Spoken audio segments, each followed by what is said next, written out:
Coke studio বাংলার তৃতীয় সিজনের ষষ্ঠ গান মহাজাদুতে সঙ্গীত শিল্পী হাবিব ওয়াহিদের সঙ্গে গলা মিলিয়ে আলোচনায় তাজিক শিল্পী মেহের নিগরি রুস্তম।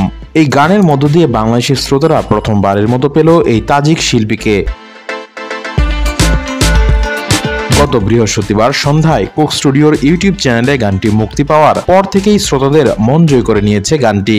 বাউল শাহ কোয়াস মিয়ার লেখা ও সুরে তৈরি এই লোকগানটির নতুন সঙ্গীতায়োজন করেছেন হাবিব নিজেই। আর গানে মেহের নিগরির এন্ট্রি যেন ছিল শ্রোতাদের জন্য বাড়তি আকর্ষণ। শ্রোতাদের মতে দেশি বিদেশি শিল্পীর এই যৌথ কাজ বাংলা সঙ্গীতে নতুন মাত্রা যোগ করেছে। হাবিবের পাশাপাশি মেহের নিগরির পারফরমেন্সেরও প্রশংসা করে শ্রোতারা। এরপর থেকেই আলোচনায় এই শিল্পী। 1994 সালের 14 অক্টোবর তাজিকিস্তানের খোবালিং জেলায় জন্ম নেন মেহের নিগরি।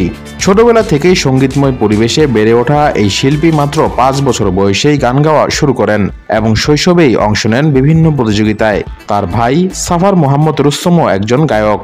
2001 সালে মেহের নিগরি প্রথম বড় মঞ্চে গান গেয়েছিলেন বার্ডস অফ হোপ প্রতিযোগিতায়। 2 বছর পর সানশাইন প্রতিযোগিতায় অংশ নিয়ে জিতে নেন গ্র্যান্ড প্রাইজ।